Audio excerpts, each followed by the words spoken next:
Hi,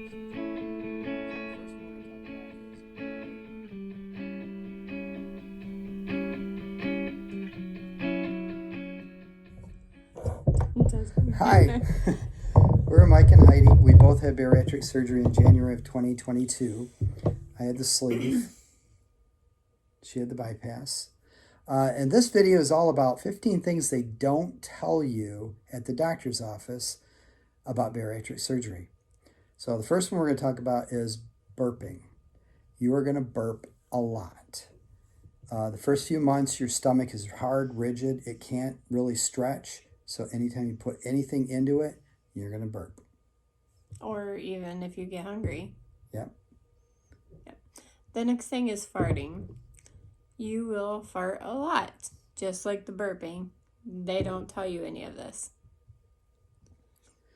Next thing is you're going to waste a lot of food. You're going to be cooking like you used to cook, and you're going to have a lot of leftovers. Or if you go out to eat, you're just not going to be able to eat the portions that they give you. And you don't want to fill your fridge up with a lot of takeout containers you're never going to revisit. So, yeah, you're going to waste a lot of food. Just get used to it.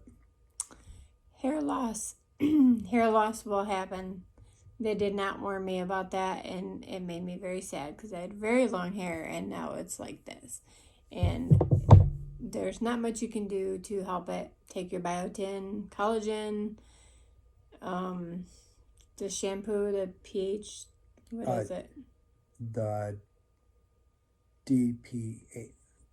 DHT blocker. Yeah, definitely want to invest in that earlier on. How much biotin are you taking?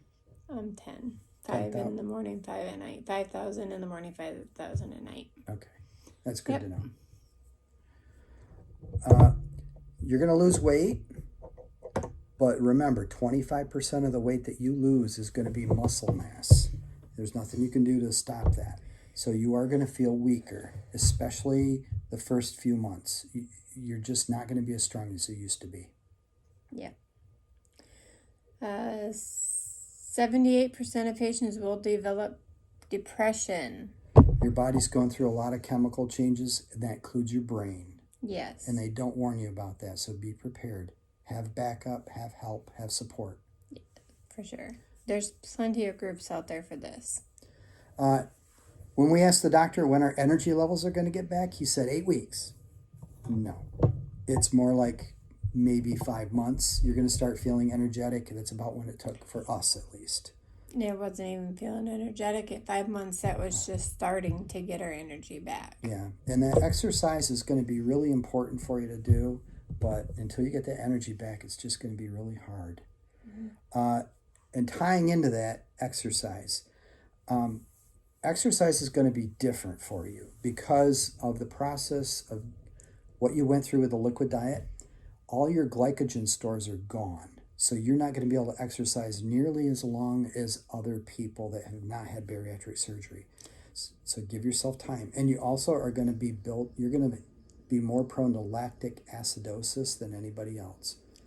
So take it easy when you do exercise. Yes, and don't feel bad if you have to stop early, because with that depression that you may have as well, it'll just tear you up and break you down, and then you won't want to go back to exercise, and you definitely don't want to do that. So only do what you feel comfortable doing. Don't do what other people tell you to do. Next one's yours. You do not gain and lose weight in the same places as you would if you were doing a normal diet. No. Yeah, your legs, for women, sorry, but your breasts are going to go. Obviously, your face is the first thing to do, no matter what diet you do. But arms, feet, even our feet lost weight. So, You get the next your taste buds. Your taste buds will change. Sometimes, I should say, because that's not for everybody, but for me, they changed. Dairy products are really hard for me to handle right now, like sour cream and cottage cheese. They taste sour, like they're bad. Some of your Coffee. favorite, and some of your favorite foods at your favorite restaurants aren't going to taste the same as they did before. Nope, and that also ties into the food waste because you're going to find, Mhm. oh, you love that and you're so excited to have it, but then it doesn't taste good to you. And that might change. I Yeah, mean, it has changed 6 for months. me. Yeah, there's been some things that she couldn't handle that now she can after Yep. surgery. So, but just be aware. Yep. And read the ingredients. Just because something says it's good for you doesn't mean you're going to be able to eat it. We've read the packaging on everything, and just because it says, oh, this is keto or this is great for bariatric patients, it doesn't mean it's necessarily something that you're going to be able to eat. It might not taste good to you. Especially for sugar-free candies. You got to make sure the sugar alcohol is not high in that as well. Yeah. You do want to stay low with that as well. And each one of those artificial sweeteners is different for everybody. There's some that I like, and there's some that I can't stand, and the same for hers, and they're not the same. Correct. You will have food regrets. That has been huge for me. I used to be a chip person. I still do have a couple chips every now and then. I just don't indulge heavily. Ice cream. Ice cream was our biggest thing. We just wanted our ice cream. And of course I do like my sweets, but that hasn't been too bad because the sugar-free candy isn't actually really that bad. And we've been eating a lot more fruit too than we used to. Fruit, yeah. So don't exclude things like sweets.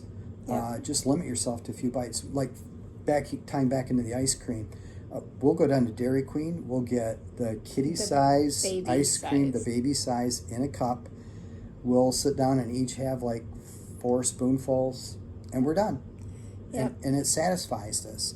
And it's not, the ice cream from Dairy Queen is not bad. It's not as bad as like if you go to the store and get a gallon of ice cream. It doesn't have that much sugar in it. No, it's very low sugar. I had to look to see where we were. Don't stock up on protein shakes, or not even just protein shakes, but drinks in general. Back to the taste buds. Your taste buds do change. What you like, what you don't like. What we did like before we did the surgery, I kept throwing it up after the surgery, and it takes a while so just kind of taste a few, and then just get maybe one to get you started, because afterwards you might end up changing that and going to something different because you can't handle that taste. Yeah. And again, 3 months down the road, that might change too. Yeah, because it did for me. Couldn't handle the protein shakes that we had, and then I stopped, and then I went back to them, and I'm doing great again. So. And the last thing, you're going to do a lot of exploring with different bariatric recipes. You're going to look at a lot of recipe books, and you're going to try a lot of things. Some of them are going to be worth it. They're going to be fantastic. Other recipes are not going to be. One example, we bought keto pancakes. Yeah, that was horrible. And the taste was terrible to us. We didn't like it. And when I looked at the nutrition and compared it to a regular old pancake, it wasn't any better. As far as fat, carbs, protein goes, it was almost exactly the same. So there are some foods, just have the regular one. We just put sugar-free syrup on it. Yep. And, it's satisfying to us. Yes. So explore. But again, you're going to waste some food. You're going to just have to try things out. Correct. So we hope this was a helpful video for you. And again, it's just our experience. And we should probably include, so far, we have, I've lost 87 pounds. And I'm almost at 50. Yeah. So what we have been doing good for us. So we wanted to pass that along. All right. Good luck, guys. Bye. Bye.